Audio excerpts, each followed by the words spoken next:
There we are. So I am recording the meeting. It does tend to record the slides and not any sort of private chat function or our faces, I believe. I'll check it before I make sure it goes live.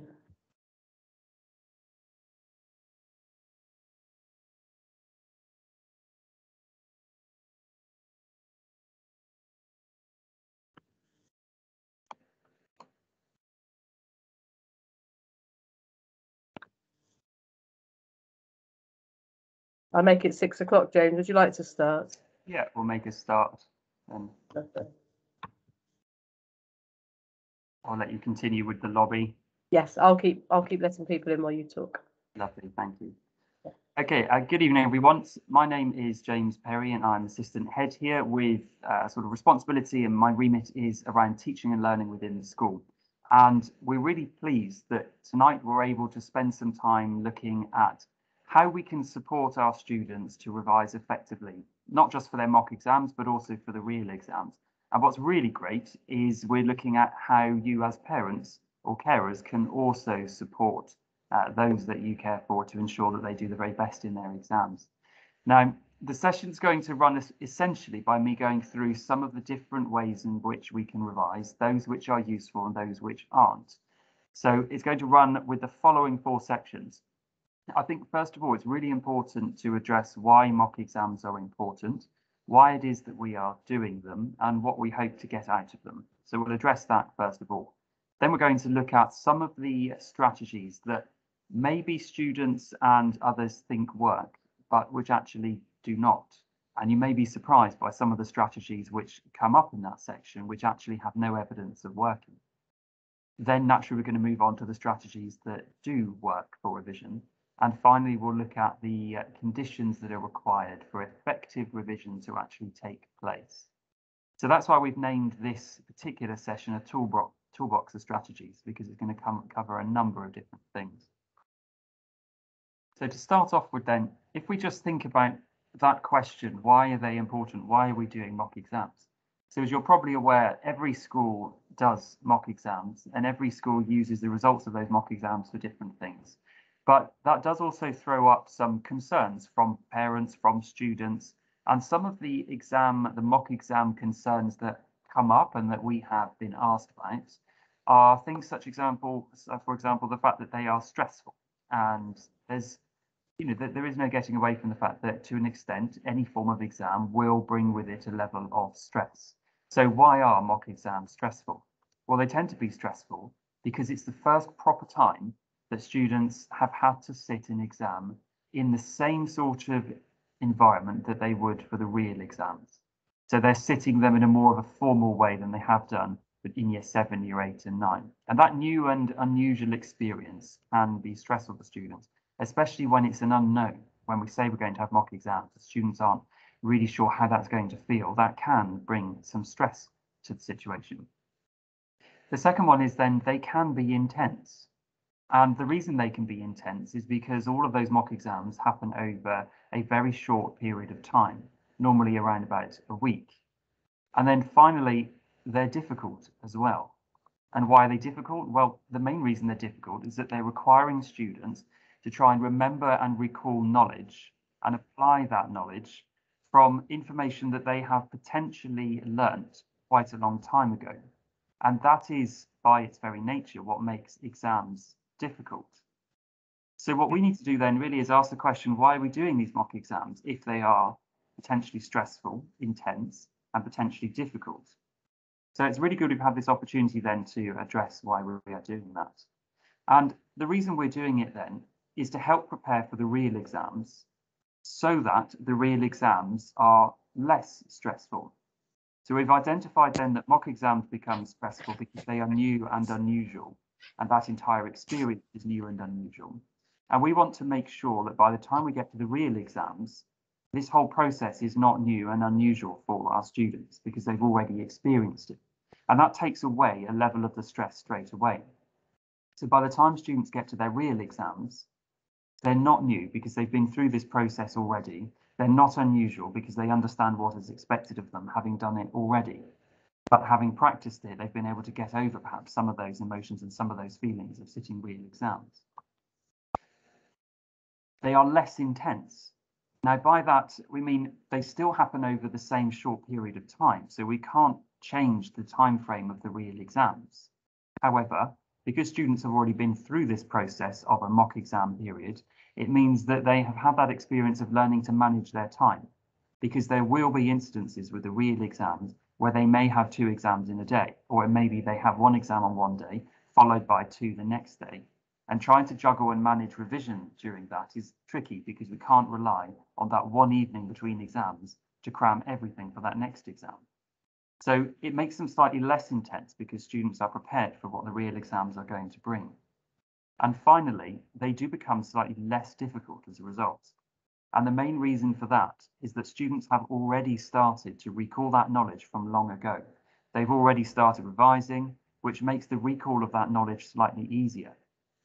So in a sense, although the mock exams are important for the grades that we get from them, and rightly so, because teachers are able to see how students are performing in a real style exam, and students themselves are able to see how they perform that exam, we would also argue that it is actually the experience of going through the mock exam, which is as important as the results themselves, because it means when we go into the real exams then, we are hoping that we are giving our students every opportunity to succeed by giving them that practice first of all.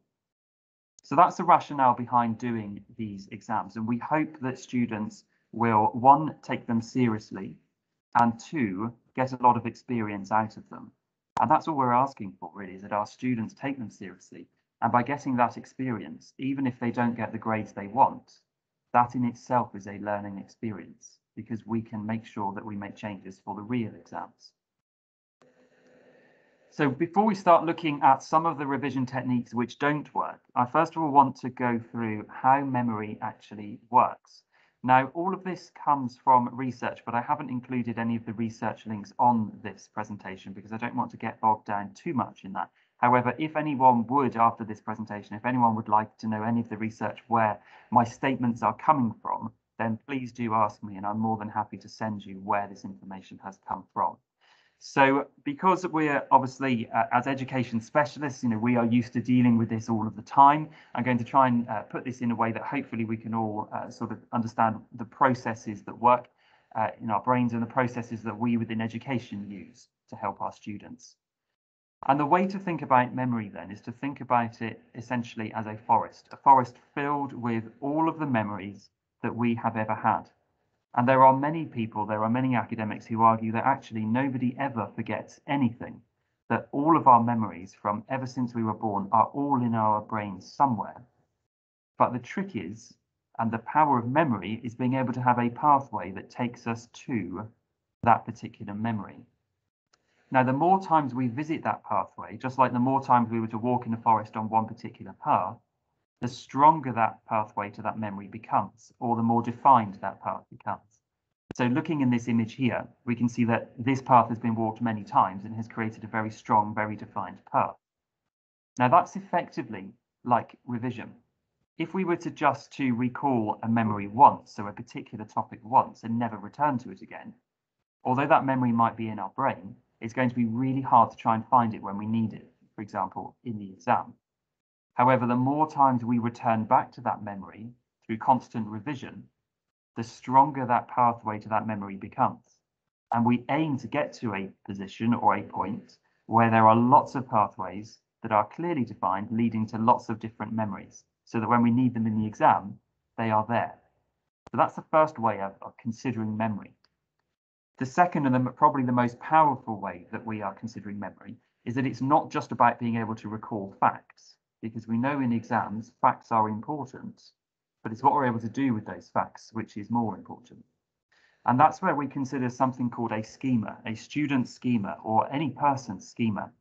And a schema is essentially a series of facts and memories that a person has, and how they are then connected to others. So how we can connect our memories and our different opinions and our thoughts together with one another. And if we are able to link facts together in our minds, then we will find it easier to be able to recall those when we need it. So there are 2 elements to memory. 1, being able to find that memory, and 2, linking that memory to other things we know about. And that's what we call our schema. So I'm going to be referring to both of these different ideas as we go through this presentation. So let's start then by looking at some misconceptions about what works. So I'm going to go through then some of the things that do not work. And I call these misconceptions because they have become very much embedded in what a lot of people believe works. And the evidence just isn't there to support it. So the first one then is this idea about learning styles. And learning styles was a really, really big element of education. Probably about 10, 15 years ago, this was really quite big. And it was this idea that students and people, anyone, has a particular way that they learn most effectively. So, for example, they may claim, well, I'm a visual learner, so I can only learn by drawing diagrams, or I'm an auditory learner, so I can't write things down and read them back, I have to listen to them. Or I'm a kinesthetic learner, which means that I have to do certain motions or actions in order to make sure that I can remember. And we have to be really careful with this type of information because learning styles have been proved not to work, and they can actually have the opposite effect. They can make students think, well, I don't revise that way, so I'm not going to revise that way. And students can end up not using effective revision techniques because they think it doesn't match their learning style. So let's just explore that a little bit more then. So the research that has been done on this has found that there are different types of learner, like visual, oral, physical, verbal, etc., more there, but there are actually 71 in total that have come out of the research. And that's an enormous range of different styles of learning. And when we think if there were 71, that throws up quite a few problems. One, how on earth would you decide which type you are? And two, how would you tailor your revision to make sure that it's exactly suitable for whichever one of those 71 learning styles you are? Now, this was taken so far that in 2006, a researcher in the United States, who was one of the first to really start questioning this idea around learning styles, set at the time a £1,000 reward and said to researchers and teachers and anyone around the world, okay, if you can prove that learning styles works, then he would give that person $1,000. And eventually that reward was increased to $5,000. And that reward has still not been claimed. And that's not through a lack of trying. There have been hundreds of studies done on this, and all of them have come back saying the same thing. If students are taught to the way that they think they learn best, through visual or auditory or kinesthetic, after taking a test which shows which one they are, the research has showed that it makes absolutely no difference to their learning. In fact, it can have the opposite effect. As I mentioned earlier, it can stop students from learning. But it's become embedded within how we think about learning. We think we have a certain style, and that's because we may have a preference for a certain style. So we may like learning a certain way, but that doesn't necessarily mean that we get better results. Now, I'd like you to consider that as we're going through this presentation, and as I show you some of the effective strategies that do work. They may not seem like the type that are the most enjoyable. They may not seem like the type that may fit best with your child or the person you care for, but that doesn't necessarily mean they don't work. And there is no evidence to show that learning only by your learning style works. There is nothing there. And I'm happy again to send out the research based on that. So another common misconception one, and this is one that we hear from students all the time, is that revision doesn't work for me. I can just cram the night before and I'll do well in the exam. And the reason that a lot of students think this is because, in a way, you can get away with that once or twice. You can cram the night before an exam and you'll probably be able to remember those facts for maybe the next 24 hours. And it works very simply by putting all of that information that you have crammed into your short-term memory. But short-term memory is a bit like a bucket full of holes. You can fill it up very quickly, but it will gradually leak out. And it might be that you can fill it up very quickly enough to get to the top, and it may last, it may stay in that bucket for 20 minutes or so, but eventually that information or that water will leak out and will disappear. So the gain is quickly lost. Now, what that means is if we are approaching our mock exams, if we try cramming the night before, yes, it might help for that exam the next morning or the next day, but that is not going to help at all when that information needs to stay there and remain there for our exams at the end of year 11. So cramming is certainly not a technique which works, but it's a tricky one because you will see instant results. So it's important we understand that although those instant results might be there, they are there for a very short period of time. Okay, so we cannot store very much in our short-term memory, which means we lose all that information very, very quickly. And as well, we can't make those links. And if we go back to my description about memory, the two types then, two different ways to think about memory, creating links between our topics, between the different elements of our subjects is so important. Otherwise, we just have shallow factual learning, which doesn't work. The next one then is one which is slightly more common amongst students, which is something called massed practice. And this is essentially where you just revise one particular element of a topic. So let's say you take, for example, photosynthesis within biology, and you might spend 3, maybe 4 hours going over and just practicing photosynthesis constantly all evening. And you'll probably get to the end of the evening, or your students will get to the end of the evening, and they will be able to tell you everything about photosynthesis, and quite rightly, because they've spent perhaps 4 hours doing that. The problem is, though, if you spend all of that time just focusing on that one topic, yes, you can remember it, but you can only remember it for a very short period of time. And that's because of something called the forgetting curve. And this is actually quite a scary graph when we look at this one. We use this one a lot in education. It shows you after you have read something, revised something, or worked on something, it shows that gradual memory drop off. And it's quite scary to see how quickly we forget a lot of that information.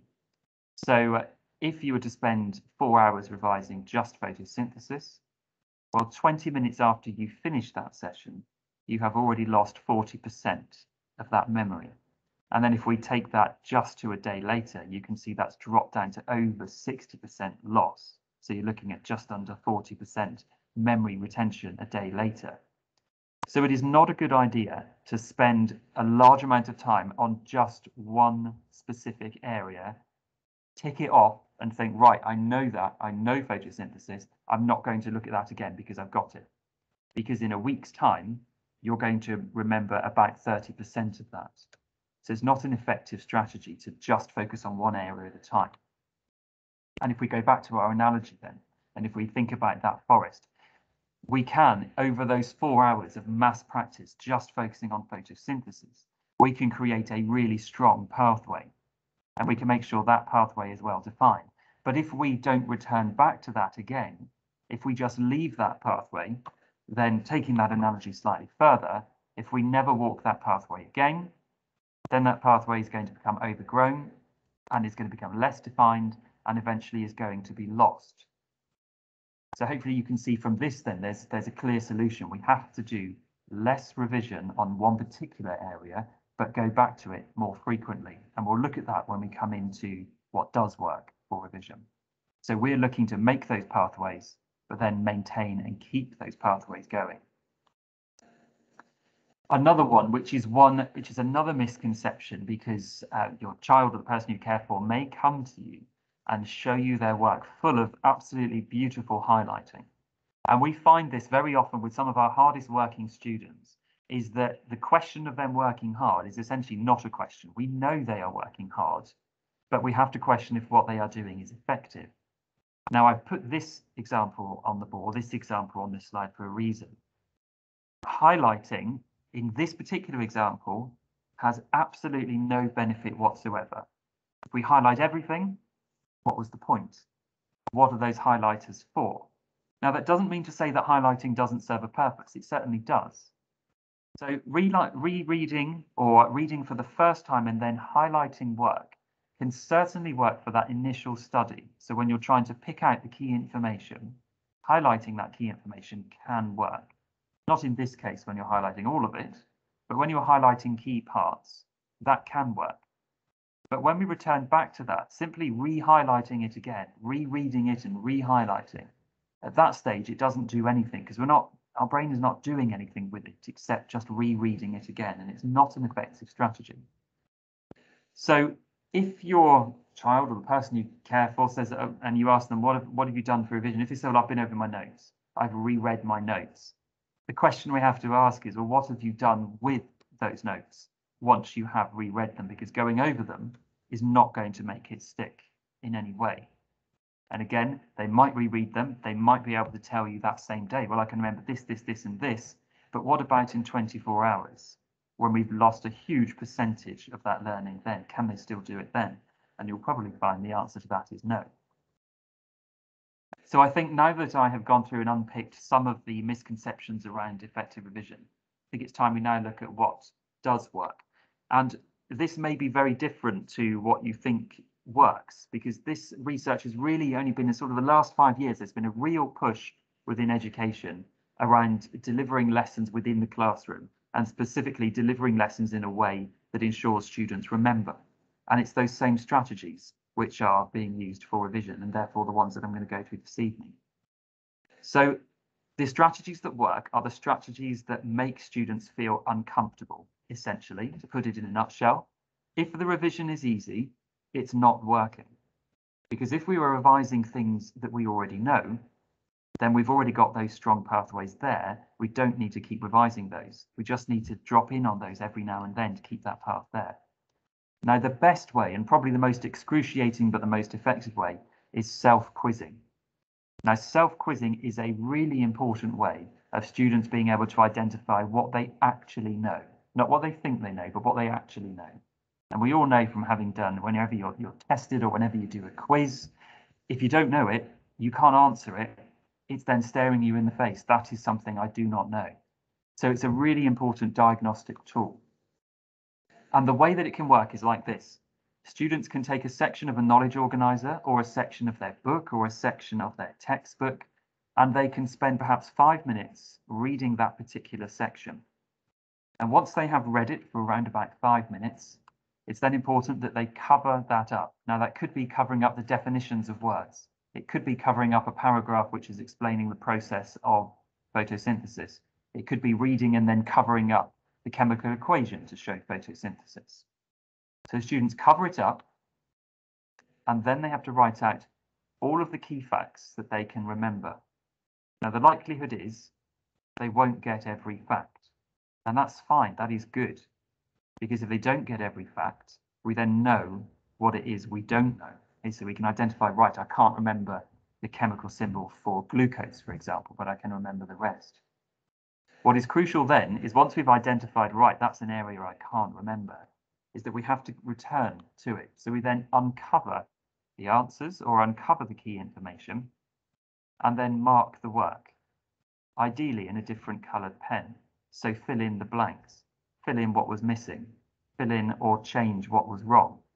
And by doing that in a different colour, it's then very clear to see what the student knew beforehand, then when they tried it, and then in the new colour, we can see what they didn't know. And then it's crucial to return back to that again, not straight away, but to return back to it perhaps the second day and have another go 24 hours later. So we're constantly going back. Now, that is an incredibly effective way of revising. And I've put this one first because it comes up as, from the research, as one of the most effective ways of revising for students, is to self-quiz. Now, as parents or carers, that is something that you can help with very easily. It doesn't require knowledge of the information because we are aware that students are learning lots of different GCSEs across lots of different subjects. And I certainly do not know a lot about many of the other subjects that I don't teach. But if we take the knowledge organisers or we take their notes, we can support our students or our children or those that we care for. We can support them by doing this by either one, testing them ourselves, so quizzing them, so getting them to bring their work to you, you can quiz them on it, or if they have done that for an hour and they've done lots of different types, ask to see the work, ask to see the different coloured pen. Now, what we should notice over time is that there's less of that different coloured pen because they should be remembering more and more as they go through it. So self-quizzing, if we start with self-quizzing and they cannot remember anything, or they can remember very little, or they get a lot wrong, that is not a bad thing. What would be a bad thing would be to leave it there and do nothing more. We have to continue with that. And that's where you can support them probably the best, is to help them quiz or to have a look and see the results of their quizzing. And the knowledge organisers are a particularly effective way of helping you with that. The next one is one that I alluded to earlier, which is to spread out practice. As I mentioned just now, mass practice doesn't work. So just revising photosynthesis for 4 hours does not work, because they will likely know it off by heart by the end of those 4 hours.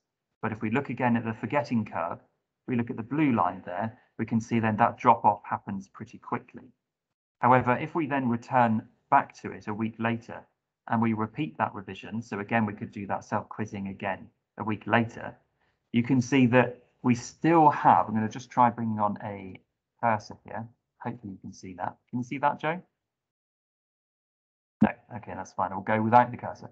But you can see for the first repetition, when they repeated it, they go straight back up to remembering 100% of it. But then that drops down again after 5 days. But there is slightly more remembered after that first repetition than there was after the initial one. Then if we repeat it again the second time, so our second repetition, you can see there's still that drop off, but they've remembered slightly more. And the third one, they've remembered slightly more. And the fourth one, they've remembered slightly more. So this is where planning revision is really important. Planning to cover material, but leaving a gap in between before returning back to it. So it could be that you sit down and you work together on a particular plan to say, right, you're going to revise, for example, any particular subject or any particular part of a subject. So we'll use photosynthesis again. Let's say you're going to revise that on Monday and you're going to self-test yourself on Monday. What we'd expect is the following Monday, they have probably forgotten quite a lot of that, but by returning back to it, we're going to go straight back up to remembering all of it, and then we're going to drop off, but we should drop off slightly less.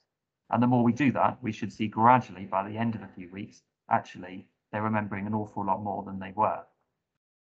So it's really important that students do not spend hours on exactly the same topic, because it will not work. Even though they'll be able to show you at the end of that particular mass practice, they can remember it all. You need to ask the question, can you remember it much later? So the best way when you return back to that second session is to start with a self-quiz at the beginning. And if that self-quiz goes really badly, you can't remember anything, that is not a bad thing, because that means we can go back to the notes, reread the notes, have another go at the self-quizzing. Okay, so if self-quizzing is showing that your child or the person you care for is not getting it, that is not a bad thing. We should just hopefully see gradual improvement over time. The next one then is what we call retrieval practice here in school, or retrieving the material. So this is essentially where we return back and we try and remember the information that we have previously learned. Now, this is a particular model which I used when I was doing my own revision for my degree, which I find work exceptionally well, which is something called learning paragraphs. And that is where, and this is something I do with my A-level students now, students pick a particular topic, a topic they find difficult or a topic they're unsure of, and they try to write in a paragraph as much as they can remember about that particular topic. Now, if they're not a fan of writing a paragraph that way, it can be done as a mind map or it can be done as a diagram. But remember, just because a child doesn't like that way of revising doesn't mean they shouldn't be doing it that way. As I said, normally the things that we don't like doing, they're normally the things that are good for us. Or it could be then to sketch, and they need to write down as much as they can about it. So for example, photosynthesis. Students could write down in a paragraph explaining the process of photosynthesis, linking it to the particular trees or particular plants they've looked at, linking it to other topics within there. So for example, how glucose is transported around the plant, and try to be as specific as possible. Now, the crucial part about this is once they have done that, we can't leave that there because that just shows us what we know. What's really important is to then check from the facts, check from where that material has come from. So that could be going back to books, it could be going to the revision guides and the knowledge organisers, and to see what information has been missed. And then once again, to add that in a different colour. And this is where you as parents or carers can help as well, because you could, for example, select a particular topic for them using their knowledge organisers. You could ask them to write you a paragraph on a particular area that you have picked at random. And then you could identify what have they included, what have they missed.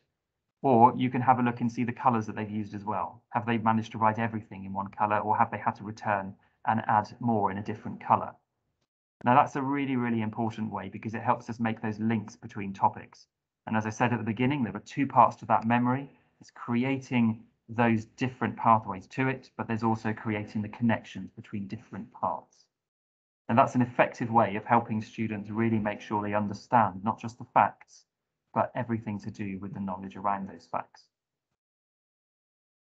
And another really important one is one that many students don't think about.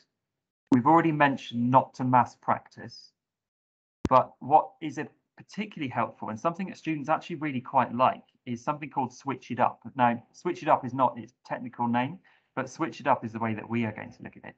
And it's essentially to imagine 1 hour of revision, and we can't get away from the fact that revision is pretty boring. You know, there's no getting away from that. And I don't think it's right to stand here and say it can be really fun, but it can be incredibly effective. So that's our motivation for this. But if we take 1 hour and we divide it up into 3 different sections and we revise 3 different things within that time. Now that could be 3 different parts of a topic. It could, if the students wanted to be, it could be 3 completely different subjects. So we do 20 minutes on one, 20 minutes on another, 20 minutes on another. Now by doing that, by switching it up, it's encouraging our brain to think and consider and remember different topics and different areas all of the time. And ultimately, when we get to the exam period, that's exactly what students need to be doing. They're not going to have plenty of time just to revise and focus on one exam, then just to revise and focus on another. Their brain is going to be called off in all different directions. So you can see here, we presented it as topic A, B, and C. So a student would spend the first 20 minutes on topic A, then B, then C. And then after that would be to go back over those ideas again. So perhaps the next day, to revisit those through, for example, self-quizzing, but to do it in a different order. So ABC, then CBA, ACB, etc. So that's what we call switch it up then. It also helps reduce that monotony, so that boringness of just sitting there and going through the same topic for a whole hour. You know, if students are getting bored and they're starting to switch off, then it's not working. So we have to be really careful that our students are not just saying, well, I did 5 hours of revision last night. We should certainly celebrate students working hard. I would argue that 5 hours is far too much for an evening anyway. We certainly wouldn't suggest anything near that amount. But we're not really looking for how much time students are doing. We're looking for how effective that time is being. So rather do an hour switching it up and using these skills effectively than doing 4 hours of just studying photosynthesis. That's the way we'd look to improve our revision. And that's something that you can question them on as well. Question them, so what have you been revising? You know, if they say, well, I've done 3 hours tonight. Well, okay, what have you done those 3 hours on? Can I have a look and see all those different colors that you have used to identify what you remember and what you don't? And then another really effective one, and all these will be available afterwards, and there'll be information sent out for these. So please don't feel you have to race to write all this down. Elaboration is a particularly effective one, which can be done over the dinner table. It doesn't have to be written down. It can be done with questioning by you, which works very well. Now, I've written this from the student perspective, but is to ask yourself questions when studying a particular area of a topic. So, for example, we'll go back to photosynthesis. So simply asking the questions what, where, why, when, how, and then trying to answer those questions. So photosynthesis, okay, whilst revising it, after you've spent 15 minutes revising, can you answer the question, what is it? Can you write down what is it? Where is it? Where does it happen? Why does it happen? How does it happen? All of these questions can be asked, and this is again at the dinner table. These can be asked very easily by you. Simply ask for a topic and say, okay, what happens? Why does it happen? Now, this forces students to elaborate, and it forces them to, first of all, revisit, so walk back over that pathway to remember because they're explaining it and elaborating it to you now. But it also makes them link the different topics together. So the more you can question them on it, the more effective it will be, even if those questions are not something that their teachers would likely ask. So if they say, oh God, my teacher would never ask me to relate this to that, that doesn't matter. If they are forced to relate and connect those facts together, it can only help with their memory and that schema that they are building. So if they can't find the answers to those questions, then obviously they need to go back and find the answers. And as they find them, that's where they need to try and make connections between them and other areas of the topic. And that's again where a mind map could work or a learning paragraph could work. So questioning them all the time is a really effective way, keeping them on their toes. It's easy to do, it's quick, it doesn't require a lot of effort in terms of writing, and it can happen at breakfast, it can happen in the evening, it can happen before bed, and it's constantly getting our students to think and recreate and walk over those pathways again. So now we're going to look then a little bit more at the logistics around this. It's all very well going through these suggestions and these ideas, but we need to find a way of putting that into practice. Well, I'd argue probably the most important thing is to make sure that your child or young person has a timetable for revision. Because we are not for 1 minute suggesting that when students leave us, they should be going home and spending the rest of their time at home revising. It's not practical and it wouldn't work, it wouldn't be effective. But what is really important is that time is given for these effective tools.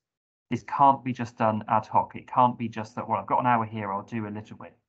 If we consider back to spacing out that practice, it's important then to plan when we're going to do that. And a weekly plan like this one is a good way of doing this. Now, I considered sending everyone out with a revision timetable, but I'm not sure that that would be the most effective way of doing this, because it really does come down to the students themselves considering, one, when they have the time to be able to do this, and two, how they're going to space that learning out. So if they're revising photosynthesis on a Monday, they need to make sure that the following Monday they have scheduled time in to go back over and revise that again. So let's just have a look at an example on the board here. Hopefully you can see this isn't actually as onerous as you might think. So first of all, we need to block out the school time and the time to travel to and from school. And I wouldn't include mornings in this because they are teenagers ultimately, and we all know that mornings are not a good time for teenagers. And then after returning home, that is a good time to do some revision. But again, we also need to think about well-being, mental well-being and physical well-being.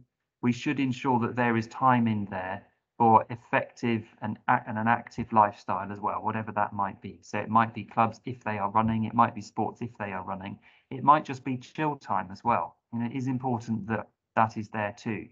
So if you're working with your child or young person, just consider, when are they planning to have those mental breaks, those physical breaks? They have to be included in there, as long as they are included in the right ratio. We don't want to see lots of chill time and only one revision session on a Friday night.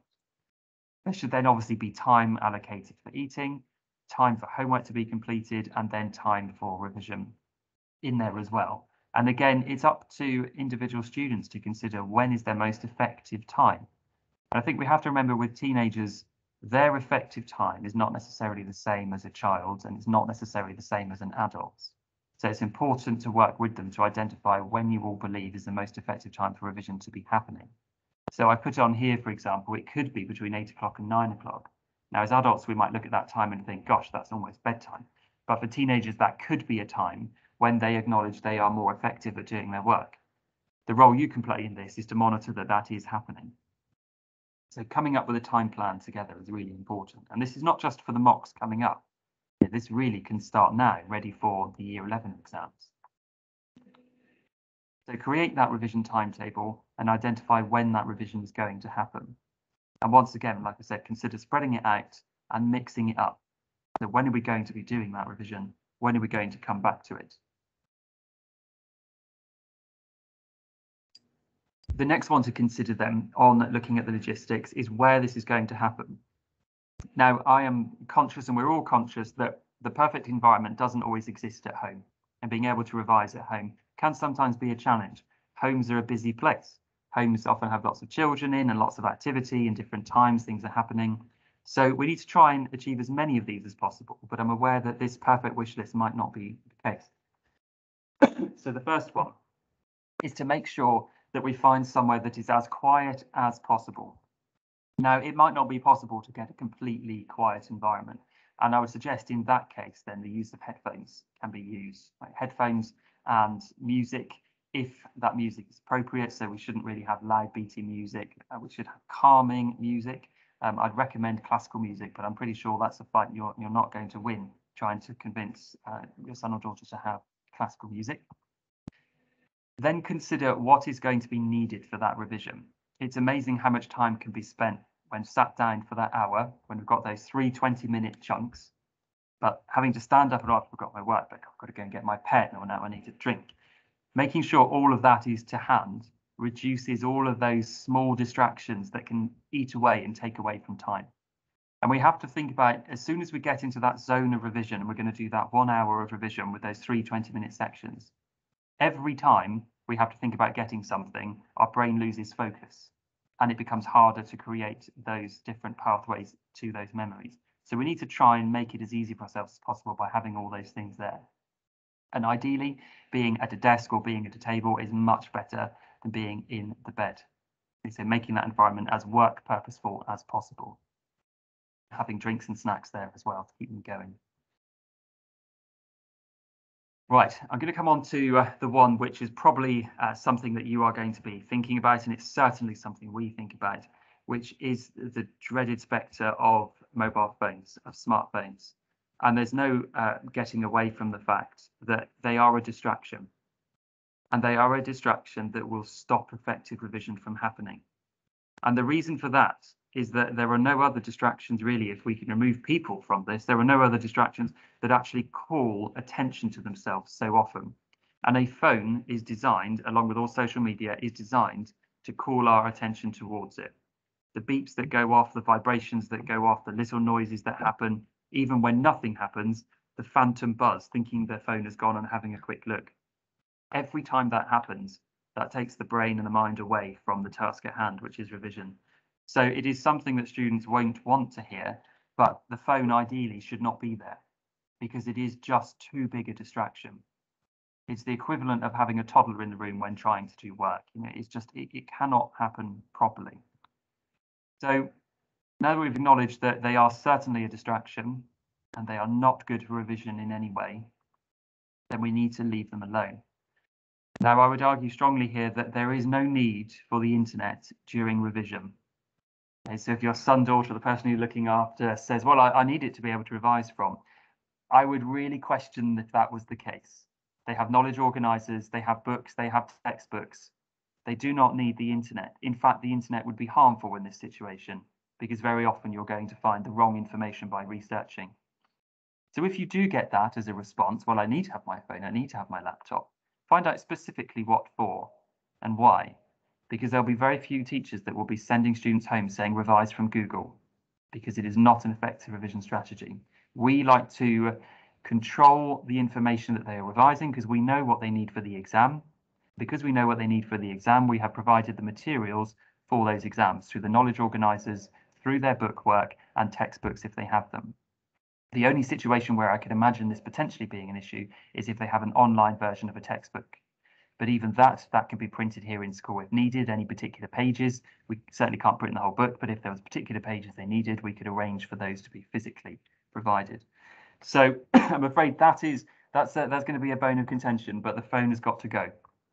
So to help with that, there are some really, really good apps out there that don't cost very much. And one of them is called the Forest app. I haven't tried it myself, but many staff and students have, and they find it very useful. Now, this is essentially an app which costs, I checked it out yesterday, it costs £1.99 to buy from the App Store. And essentially what happens is you start the phone going, you plan a certain amount of time, and you leave that phone alone. And the longer you leave it alone, the larger your tree gradually grows. So you're aiming to grow a fully grown tree.